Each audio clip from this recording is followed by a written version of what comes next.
Buenas tardes, compañeros, nosotros somos el grupo número 2 y nos toca hablar de protocolos y secuelas textuales. Dice que en los protocolos y secuelas textuales nosotros tenemos lo que es el diálogo, que el diálogo es una forma de comunicación verbal o escrita. Dice que el diálogo es una conversación entre dos o más personas mediante una interacción de palabras, cambio de palabras, ya sea de sentimientos, deseos, ¿verdad? Lo que siente la otra persona, al escucharlo nosotros y que ellos nos escuchan nosotros. Dice que es la base de las relaciones sociales, o sea, que es lo que hace el diálogo. También tenemos lo que es los tipos de diálogo. ¿Qué tenemos el oral o verbal, ¿verdad? Que esa es una expresión que es ahí donde intervienen los gestos, la entonación y la actitud de las personas. Tenemos el que es espontáneo, el que sale de nosotros, que ese utiliza frases cortas y presenta errores, ¿verdad?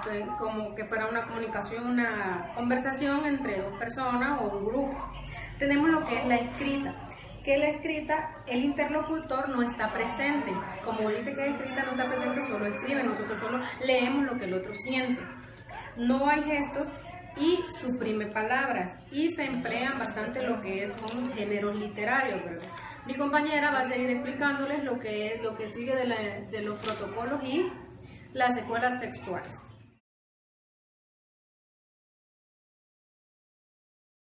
Cada tipo de narración.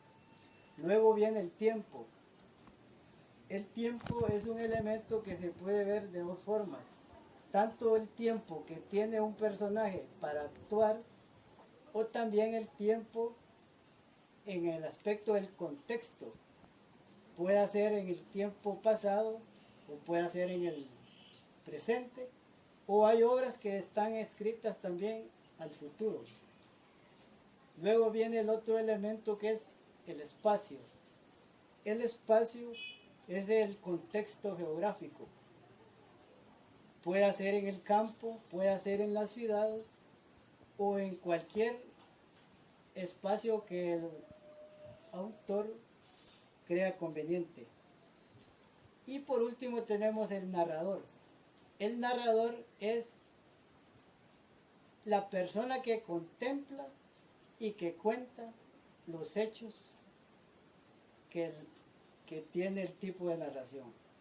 Como les decía, hoy vamos a ver lo que son tipos de narración. Dentro de los tipos de narración tenemos varios. Los he puesto en un orden, no, porque todos van de acuerdo a como los encontré. El cuento. El cuento es una narración breve. Puede ser con hechos reales o hechos ficticios, con un grupo reducido de personajes. ¿Quién no ha escuchado un cuento? Los cuentos de Tío Coyote, los cuentos de Caperucita y todo eso. Luego tenemos los microcuentos. Los microcuentos son cuentos brevísimos, puedan ser de un párrafo, incluso hay cuentos hasta de una oración. Por ejemplo, el cuento de un párrafo es el cuento de uno que leía en primaria yo, que era el alcaraván y la tía zorra. Cuando la zorra lo capturó y el alcaraván, como es listo, le dijo: apuesto a que no decís alcaraván comí. Y el alcaraván y la zorra, al abrir la boca para decir sí puedo, se le fue el alcaraván. Es un cuento o un microcuento breve. Luego sigue la leyenda. La leyenda es un relato corto. Se basa en hechos reales y estos hechos a veces se exageran, que dejan de ser creíbles. Aquí tenemos varios ejemplos. Está el cuento o está la leyenda de Juana de Arco y la leyenda del rey Arturo, muy famosas en Europa. Incluso Juana de Arco es una personaje real en la historia de Francia. Luego tenemos el mito. El mito es un relato corto en el que se narran cuentos de héroes de antaño. Por ejemplo, la literatura griega y la romana tienen mitos bien famosos. Tenemos a Odiseo, a Hércules, al rey Midas. Luego tenemos otro tipo de narración que son las noticias. Las noticias son textos narrativos. Espera, ya, hoy ya estuvo. Son textos narrativos e informativos. Se presentan de forma escrita. Esta puede ser en periódico o en revistas. O puede ser de forma oral también. Puede estar en la tele o en la radio. Luego tenemos las cartas. Las cartas tienen el propósito de garantizar la comunicación entre dos personas. Luego tenemos lo que es el cantar de los cantares o el cantar de gesta. El más conocido en estos es el cantar de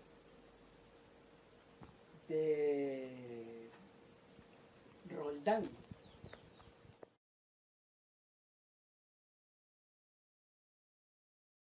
En determinado espacio físico, con las sensaciones y las situaciones de textos de ficción. Por ejemplo, viene mi compañero Samuel, que hace años nos conocemos, y me dice, compañera Karina, vamos a recibir la clase de español, descríbame cómo es el aula.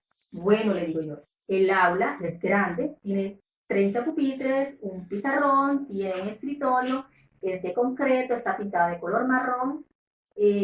También es el aula número 309 en el edificio 1 de la Universidad Pedagógica. ¿Creen ustedes que esa es una descripción? Claro que sí. ¿Quién se pierde dándole esa descripción? Nadie. La descripción también comprende todo aquello que se puede caracterizar. Por ejemplo, viene el autor de una novela y escribe una escena en el jardín de la casa de habitación de la licenciada Shirley. Viene mi maestra de literatura, por ejemplo, hondureña, y me dice, vamos a ver, Delmi, dígame usted, ¿me puede describir o caracterizar el ambiente o el espacio donde se hizo la escena 44 en el jardín de la casa de la licenciada Shirley? Vengo yo, me voy a la novela, leo y veo cómo es esa escena. Y para transportarla, puedo montar un escenario. ¿De qué forma? ¿De qué manera? Bueno, yo veo que allí en la novela dice que hay muchos árboles, muchas flores, plantas, ¿verdad? Y si hay plantas y con flores hay mariposas, hay un estanque, hay un columpio, hay adornos decorando todo lo que es el jardín. Entonces, significa que toda descripción comprende una caracterización. Muy bien. Ahora, después de esta descripción, se divide en dos. Hay dos tipos de descripción, que es la descripción objetiva y la descripción subjetiva. ¿Cuál es la descripción objetiva?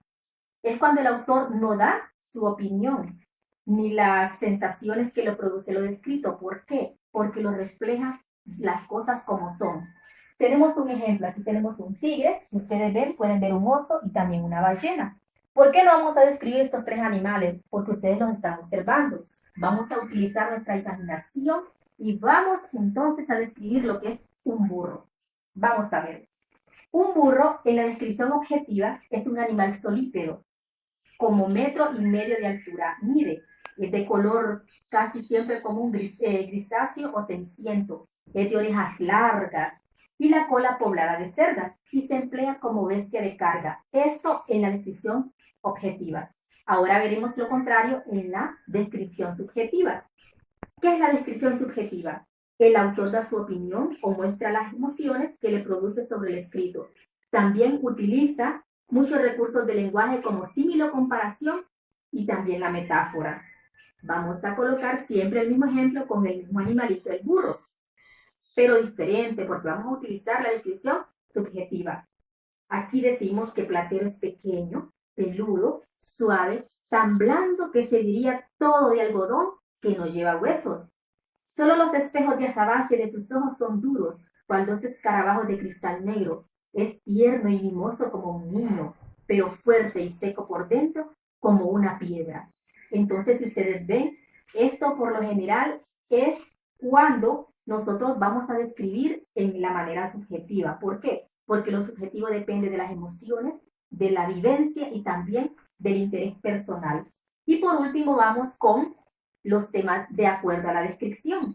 Tenemos la topografía. ¿Qué describe la topografía? Este describe un paisaje, que es cuando el sujeto describe que está en movimiento, pero que el objeto está quieto. Por ejemplo, nosotros tenemos una carretera por aquí. Vamos a imaginarnos que vamos en un autobús. Nos movemos nosotros, se mueve el autobús, pero ¿qué pasa a nuestro alrededor? El paraje, el paisaje no se mueve. Entonces, esa es una descripción topográfica. Ahora vamos con la descripción conográfica. Es una descripción de un periodo o una época que lo podemos hacer de la siguiente manera, hablando de cultura, hablando de política, hablando de ciencias sociales, naturales y culturales de una época. Por ejemplo, en una primavera, por ejemplo, la primavera es cuando hay mariposas, cuando hay muchas flores, en una época, y en la primavera es cuando el conde se enamora de la princesa. Ese es un ejemplo. ¿Cuál es la época? La primavera, que es una estación del año. Ahora tenemos la prosopografía, el retrato y la etopeya, que son las descripciones de las personas y los animales, pero en su aspecto psicológico y en el comportamiento. Tenemos un ejemplo. María rara vez está enojada. En las mañanas se levanta cantando y sonriendo. María, María, María es feliz a pesar de estar desvelada. Pero se le ve feliz caminando por la calle. Entonces, ¿qué significa? Esta es una descripción de retrato, de etopeya y también de prosopografía. ¿Por qué? Porque estamos describiendo cuál es el comportamiento de María en su vida cotidiana, en su vida diaria. Y por último tenemos la caricatura, que deforman los rasgos de una persona a través del humor exagerado. Por ejemplo, nosotros tenemos los caricaturistas aquí en Honduras, como Duman y Vanegas, por ejemplo. Entonces, ellos a diario en los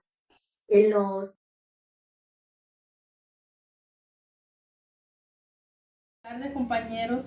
Mi nombre es Norma Solís. Hoy quiero hablarles pues sobre el tema que nos tocó exponer al grupo número 2, que es el de mi clase de español, licenciada Shirley. A nosotros nos tocó exponer sobre los protocolos o secuencias textuales. A mí me corresponde lo que es la argumentación. Voy a hablar sobre el tema de la argumentación, que es el arte de expresarse verbalmente a favor o en contra de una temática o postura determinada. También es un modo de organizar el discurso que pretende conseguir la adhesión de un auditorio o la tesis u opiniones que sostiene el autor. La argumentación se utiliza normalmente para desarrollar temas que se prestan a cierta controversia. Por lo tanto, argumentar es aportar razones para defender una opinión.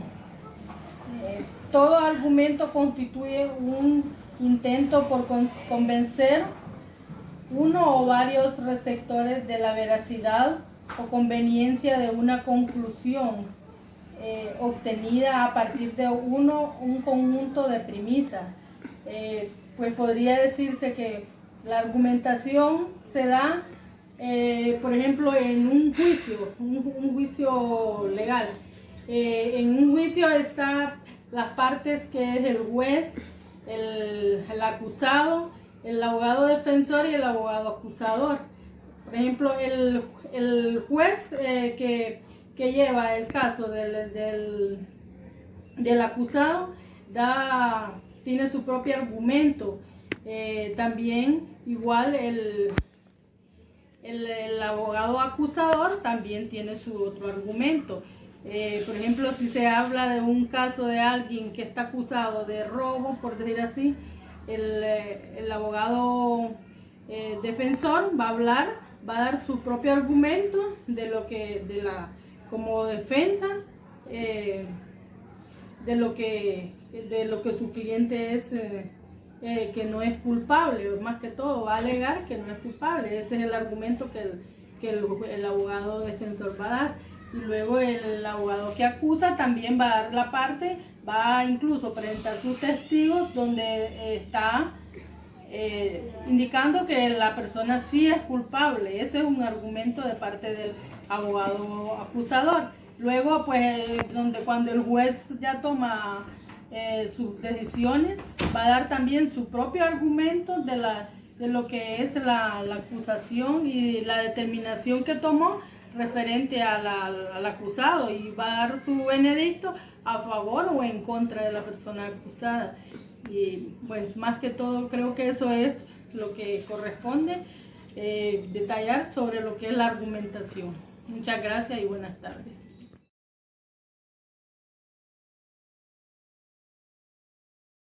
Buen día, licenciada y compañeros.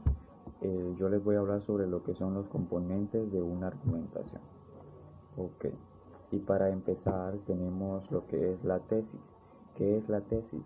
La tesis es una conclusión principal a favor o en contra de la cual se debatirá. Ok, luego tenemos las premisas. Las premisas son un conjunto de proposiciones que permiten abordar la tesis desde una perspectiva lógica. Ok, luego tenemos el argumento. El argumento está formado en la conexión entre las premisas y la tesis. Ok, o sea que el argumento va conformado o está realizado por la conexión entre la tesis anterior y las premisas. Ok, luego tenemos el debate. El debate es la contraposición lógica y ordenada de argumento por parte de los que conversen, o sea, por parte de los que están hablando, defendiendo o atacando la postura involucradas. ¿Okay? Luego tenemos la conclusión.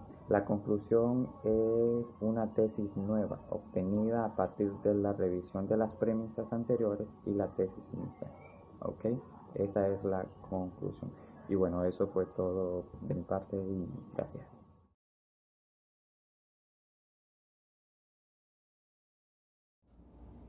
Hola, ¿qué tal? Licenciada y compañeros, pues a mí me toca hablar sobre los tipos de argumentación. Ok, son tres tipos de argumentación. Está la demostrativa, argumentativa y descriptiva. Por ejemplo, número 1. Demostrativa. Es la argumentación en la que, presentadas ciertas premisas, se deduce la conclusión y esta no puede ser cambiada.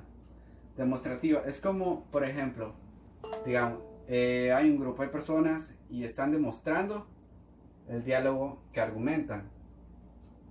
Siguiente. Argumentativa. Dará sustento a la tesis formulada por el autor mediante la exposición coherente y lógica. Ok. Como estaba diciendo, también es un grupo de personas que están argumentando sobre la información que quieren dar a cabo. Descriptiva. Es aquel que define algún tema y consiste en representar con palabras el aspecto o apariencia de una persona o animal. Descriptiva. Es como yo estoy describiendo a una persona. Por ejemplo, yo digo, estoy describiendo a una mujer. Una mujer blanca, ojos claros, pelo café. Esa es la descriptiva, que yo esté describiendo un personaje o animal. Ok, licenciada y compañeros, esto sería nuestra exposición y diapositiva. Espero que les guste y que hayan aprendido un poco sobre el tema. Muchas gracias.